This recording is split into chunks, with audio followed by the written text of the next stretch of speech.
Are you a real estate investor looking to sharpen your skills or a newbie looking to become one? You're in the right place. Welcome to Where Should I Invest? Real Estate Investing in Canada with your host, Sarah Larby.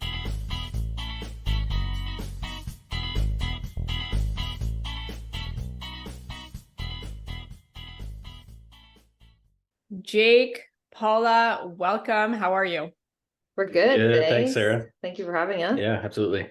Yeah, it's I want to say it's a couple years that you, or maybe a year and change that you've been I on. think it's probably been a like couple, two. Yeah. And a lot has changed since, and you guys have some really cool new projects on the go, which we'll talk about as well. But maybe for those that may not know who you are or have, maybe forgotten about the podcast that when you were on, just like a 30,000 foot view of what it is that you guys do from a real estate standpoint. Go ahead, Jake. Yeah. So quite a bit's changed since the last time we were on. Right now we're focused on new construction homes, single family, as well as new construction and redevelopment of multifamily, like 3 to 12 units mostly. Okay, very awesome. And you've been in real estate for how long now?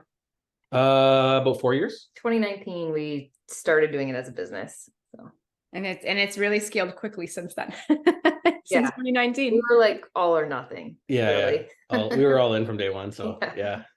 Awesome. Okay, so I wanted to reach out to you and we connected because you've got this really cool project and something that I personally love as well with the resort that I'm developing. But you guys have something similar that you've put together, and let's talk about Hotel Julie, which is also its TV show coming. Well, by the time that this airs, likely will have started airing. So tell us about this boutique hotel. How did you find it? How did you acquire it? Let's talk about all that good stuff. Sure. So I'll give you the whole backstory. So it went up for sale on MLS in 2020. It was operating as an inn, came on MLS, and like 2020, no one was buying like hospitality businesses. We weren't even looking at hospitality at that point. I looked at the building. I'm like, how can we convert this to long-term? Because 8 of the 9 suites had kitchens. And I was like, okay, and Stratford has a need for more rental units. So that's kind of what we were looking at, but we just couldn't make the numbers work. So it went on the back burner. And then probably like a year or so later, it was on the market for a year, never sold, came off the market. By then we'd started getting into like short-term rentals. We had like quite a few Airbnbs. I really like it. I genuinely like the hospitality industry. So then I started thinking about that place again. And I was like, okay. So now that I like short-term rentals, because before it was so foreign to me that it was like not even an option. And then now I went and looked for it again. The listing had expired. I reached out to the owner on Facebook and just sent her a message being like, not sure if you're still interested in selling, but if you are, I'd be like interested in talking to you about it. So she got back to me pretty much right away. We met, we went out for coffee. We ended up chatting for like 3 hours. We really hit it off. We're like, I would consider her a friend now. And we ended up buying it. We got a 90% VTV at 5%. Nice. Yeah, 5%. And she wanted it for 5 years. And we were like, no, we only want it for a year. We want to renovate it and refinance it. But we still have our VTV now. We bought it in January of 22. Is when we closed on it. Okay. So because we knew we wanted to go into short-term rentals, I immediately started looking for like a design team.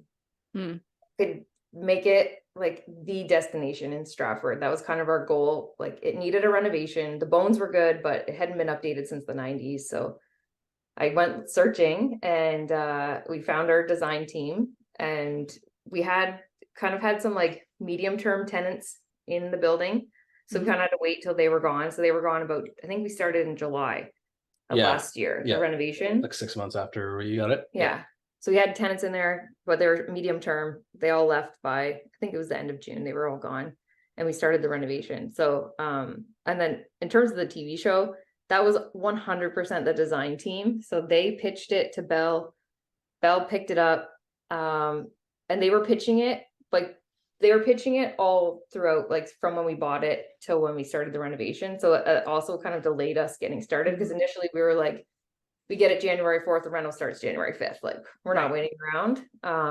But we delayed it for the show, still not knowing 100% if we had it or not, but we took the chance. And it paid off because we did end up getting the TV show. And then that caused a whole lot of different, it took us down a different path, I would say. Our budget increased for the renovation because then it was like, oh, well, there's the TV show. And just we made some changes that we probably wouldn't have done without the show. But now that it's all done, it was worth it. Yeah, it's a massive amount of attention for the hotel. So it's been good. Yeah.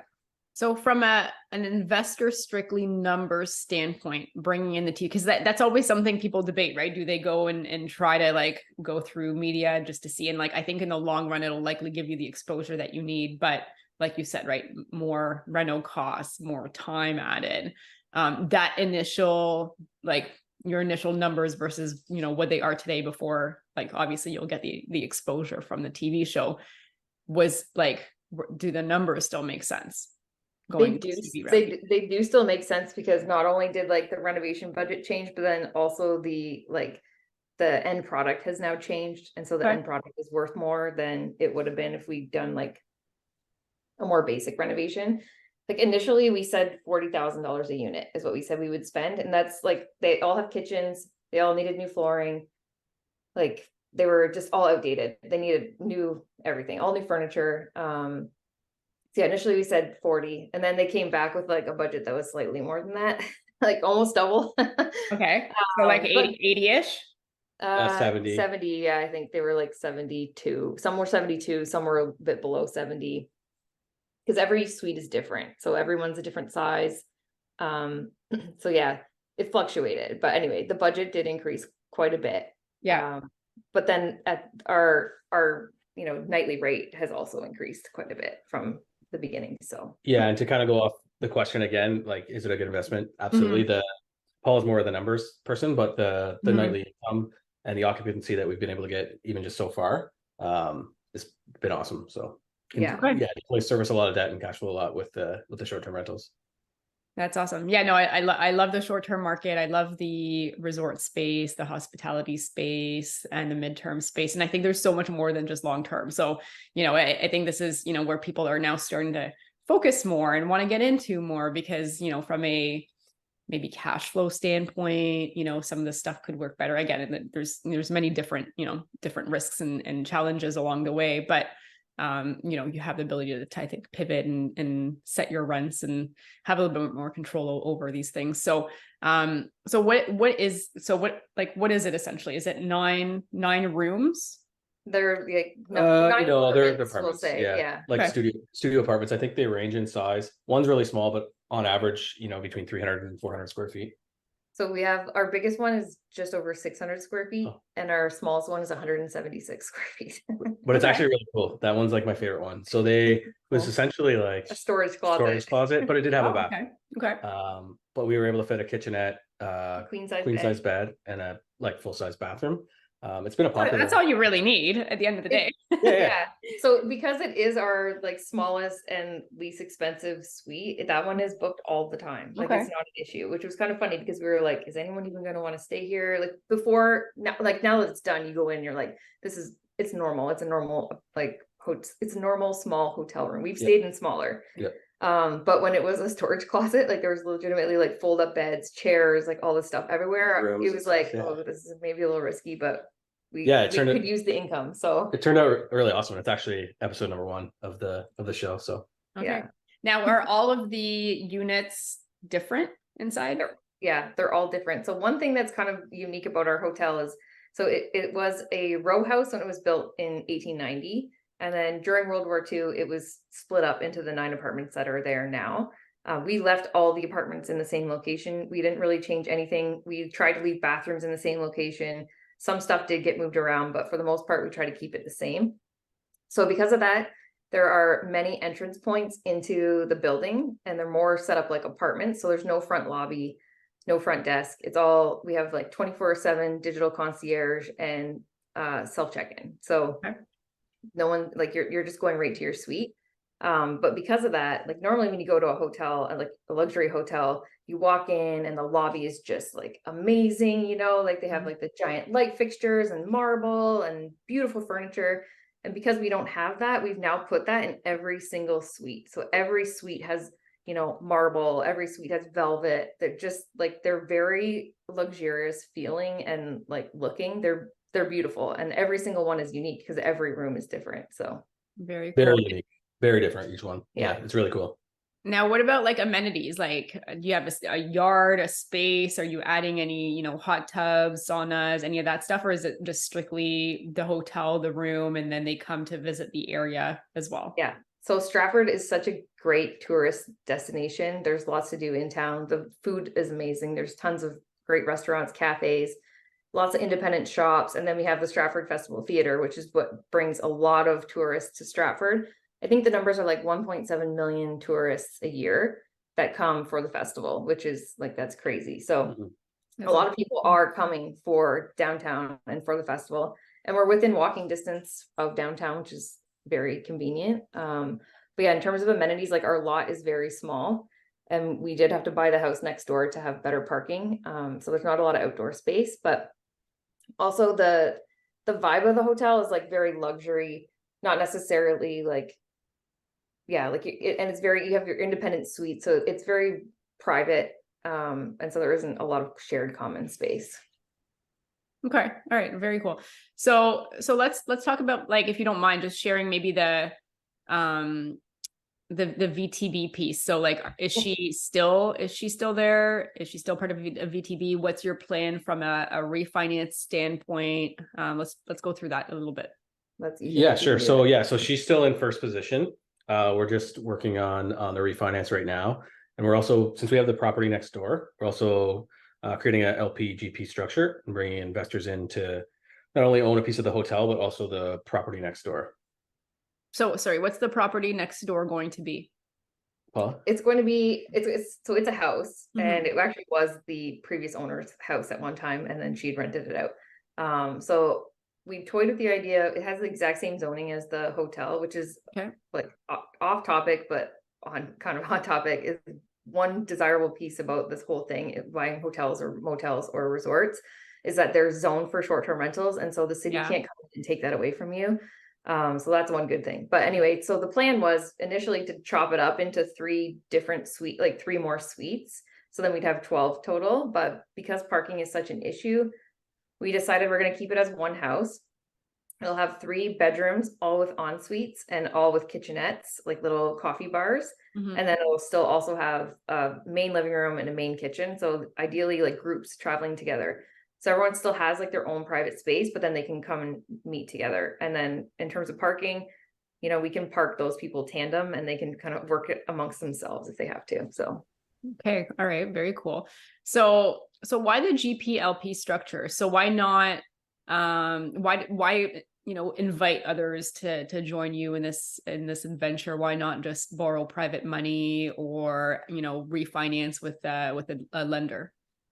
Yeah, so one of those challenges was the refinance process, and just getting like a high enough LTV. So we're looking at like 50 to 60%, which kind of in terms of like when we started, it's not what we pictured, and also like a lower valuation than we thought. And then as far as the GPLP, just raising funds for the project next door too. So just kind of doing it all in one fell swoop.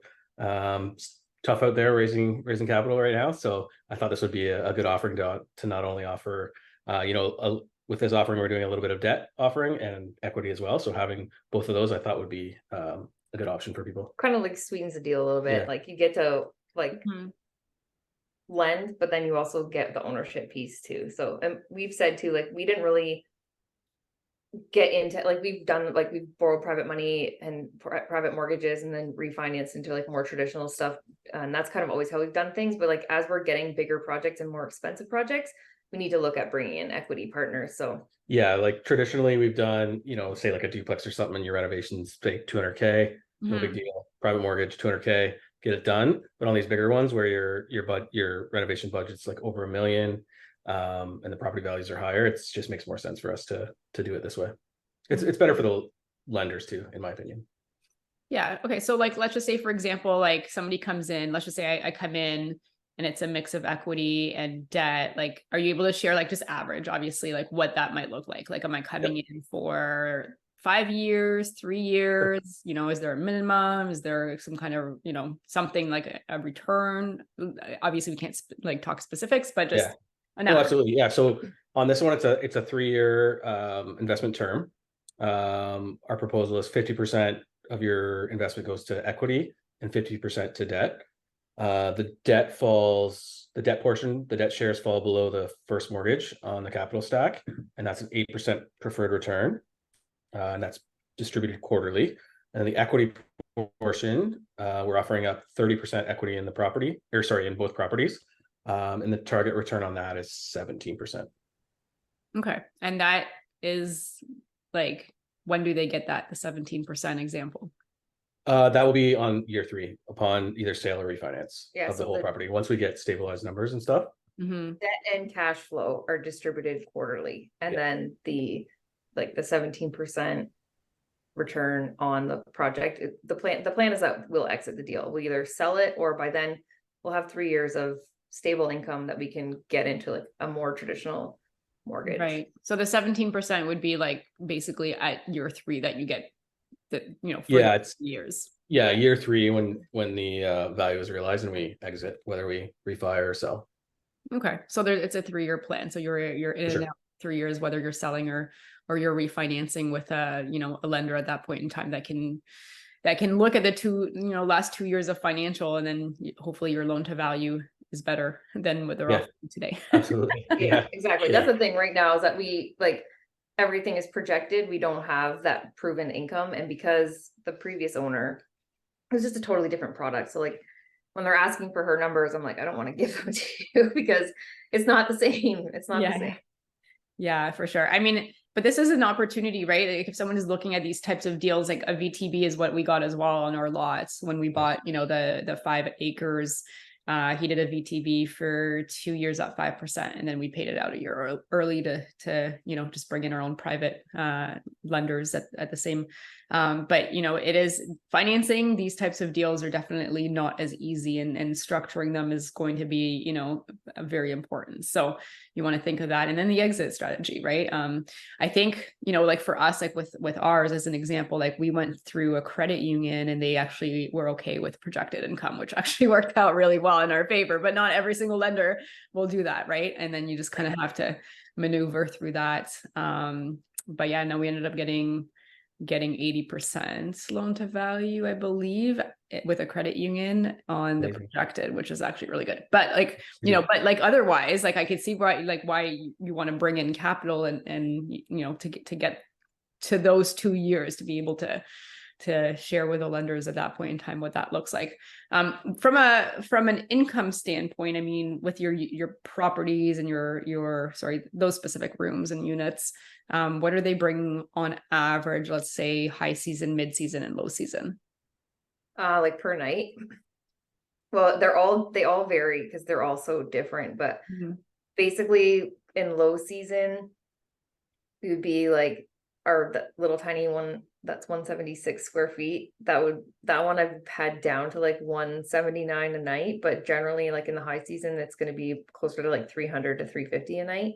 And then we've got some bigger units that sleep 4, and then they range from anywhere from like 525 to like 650 a night. So they're priced high, but they deserve it. So like the prices that we started out with, like when the design was done, everyone was like, that's too low, you need to up it.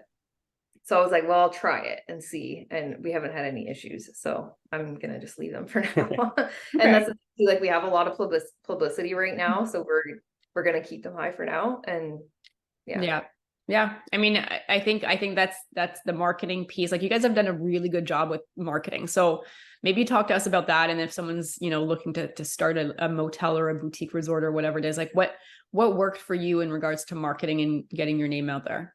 So the TV show was huge, but aside from that, we did hire our own PR team, and they've been the ones pitching to. So like the TV show was more geared towards design, so we got a lot of design content and like pushed out to like Bell and CTV have pushed the show to like all the morning shows.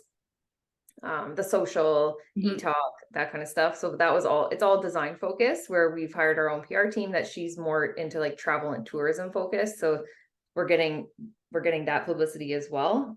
So that, you know, once the whole excitement of like the design and the TV show and stuff wears off, we still kind of have that backbone of attracting like travel and tourism. So Okay, and awesome. that's been well worth it. So It's been huge. Yeah. Like, and we have influencer stays, just, and then having media come and stay and then giving a review like in the paper is huge. Like we have the Globe and Mail coming. We've had Toronto Life. We've had some really great exposure so far. But having a PR team that is worth it, 100% worth it. How did you find your PR team? Was it word of mouth? Did you do your bunch of interviews with a bunch of different ones? Like, how did you uncover them?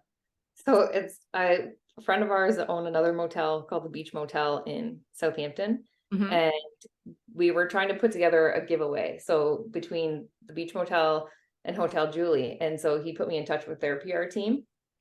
So I got on the call with her in regards to the giveaway. And she asked me, she was like, how do you plan on handling all the media attention that you guys are going to be getting from the TV show? And I was like, I never even, like, I didn't even cross my mind that like I would have a part in this and that I would have to, do something. So then we got talking, and she is an expert in hospitality and boutique hospitality too. So she has lots of little hotels, restaurants, and anyway, she's been doing this for 15 years, all specializing in hospitality. So for me, it was like, that was a slam dunk. We met, we chatted. I liked her. I liked what she proposed. And so we just went with her. Amazing. Is she local? Toronto. Okay. Yeah. Awesome. Yeah. Awesome. So what's been the hardest part, I mean, in this journey for the both of you? What like challenges have you encountered that you're, willing to share, and how did you overcome that? Yeah, for me, the biggest thing would be the refinance process has been challenging, frustrating, and then just taking way longer than the time thought. Right, and then we had some delays on construction just due to the shooting of the show.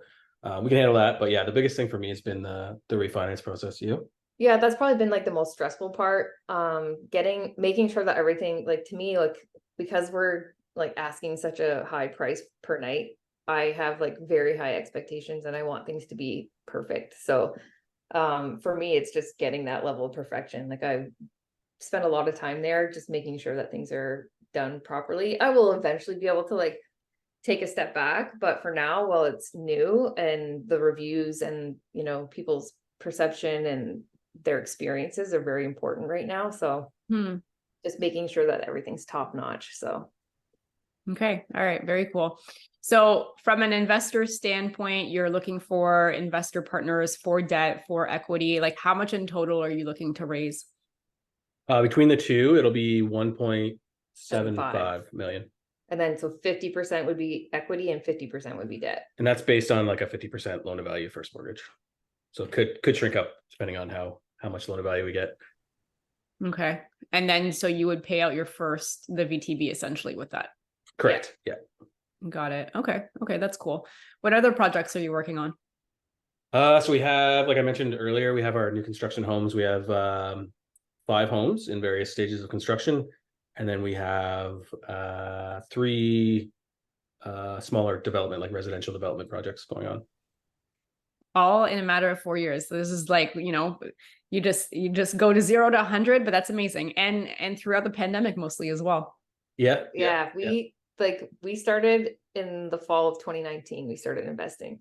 It feels like it's been like a climb, like an uphill climb the whole time, but it just pushes us. Like, I mean, we hired a coach and he passed away after 5 months. Oh, and then the pandemic happened, and there's just been like serious uphill battle the whole time. But at the same time, we don't know any different. So we just know that we have to just like keep going, and it's going to be hard, but it'll be worth it in the end. So now what about like a team? Like, it's, obviously the both of you are the face of it, but like, walk us through maybe what your team looks like on the back end, who's helping you with, all the properties and projects that you're working on, and, including the resort or the Yeah. For sure. So like you said, it's Paula and I on top, and then Paula has cleaning team.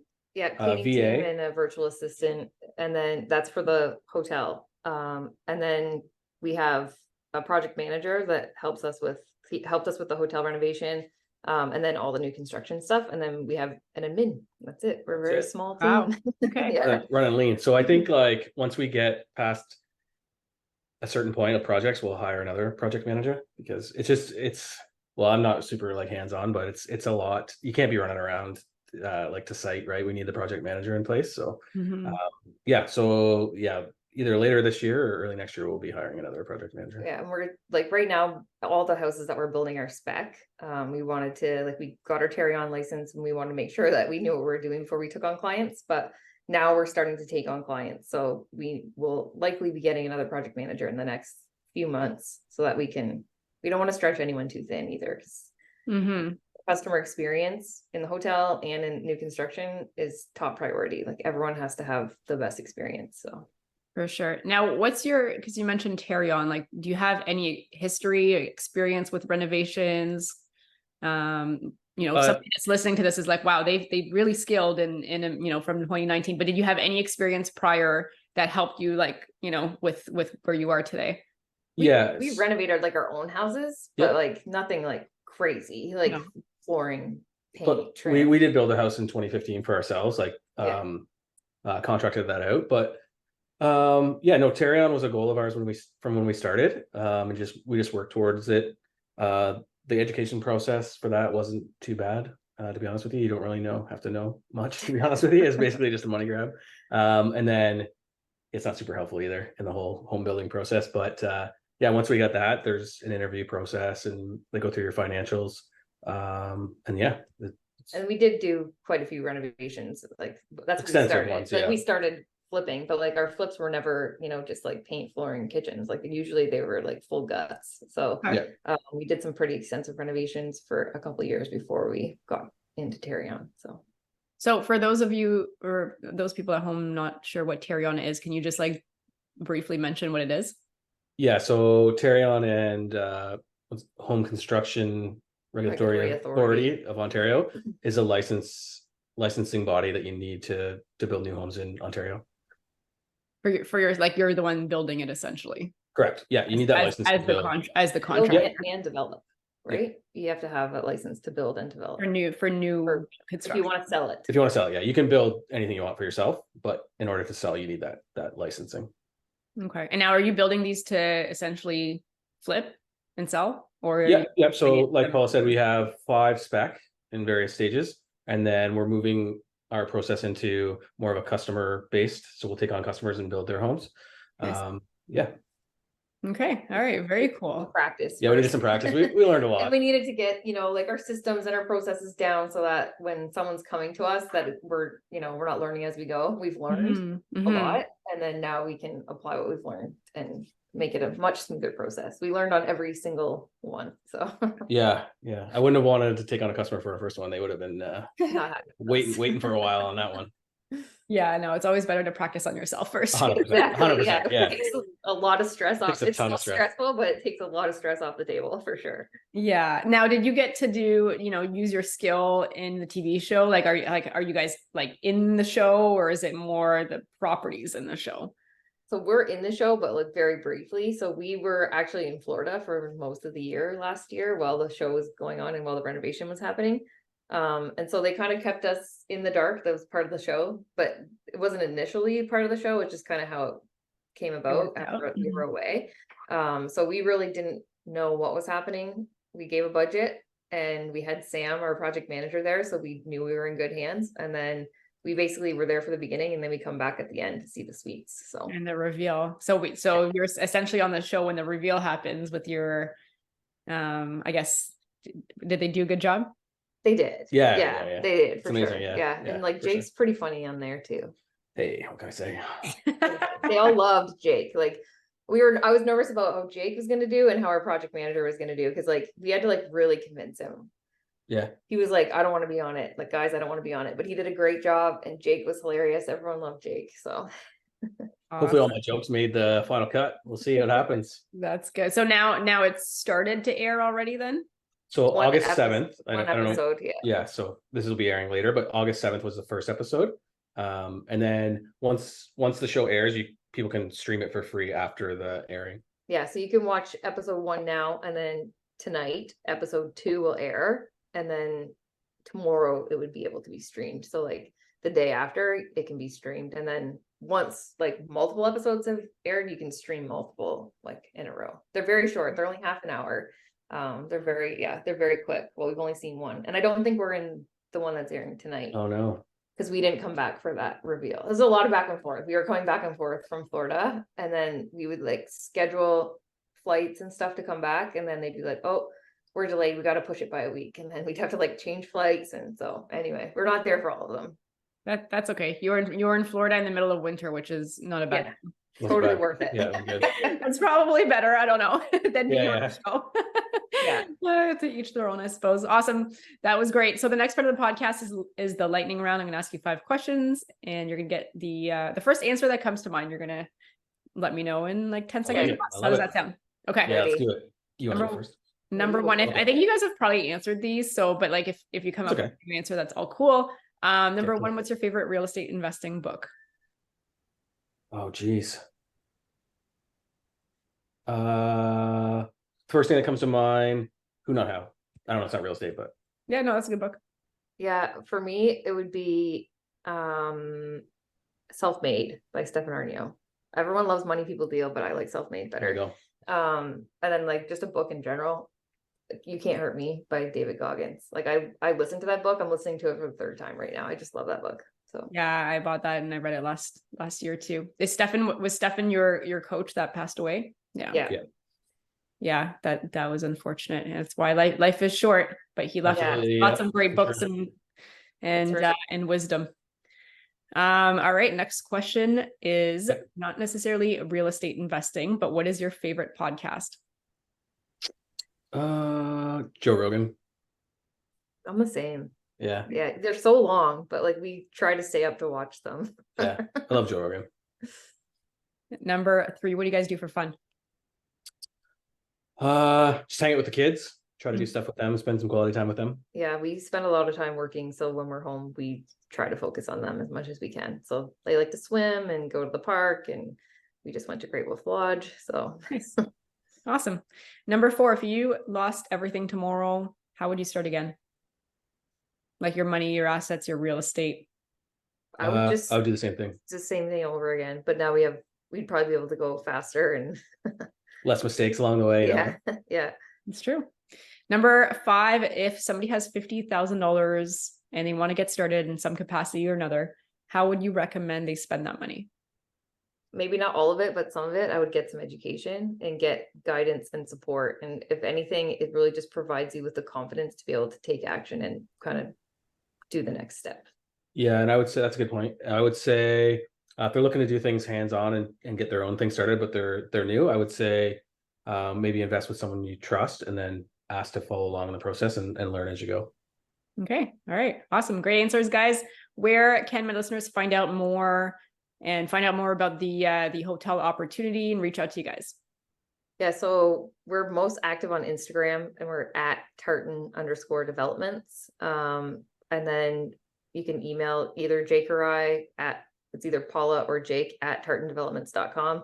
And then our website for the hotel is www.hoteljulie.com. And we don't monitor that social media. That's done by our PR team, but she would tell us if someone wanted to message on Hotel Julie. So it's hotel.julie. Okay. All right. Awesome. Thanks so much, guys, for being on the show, and congratulations on Hotel Julie. It's exciting, in the TV show and all the success that you've had. Awesome. Thanks for having us on, Sarah. Thanks so much for listening to Where Should I Invest with your host, Sarah Larby. Make sure to listen in next time. We'll catch you on the next episode of Where Should I Invest.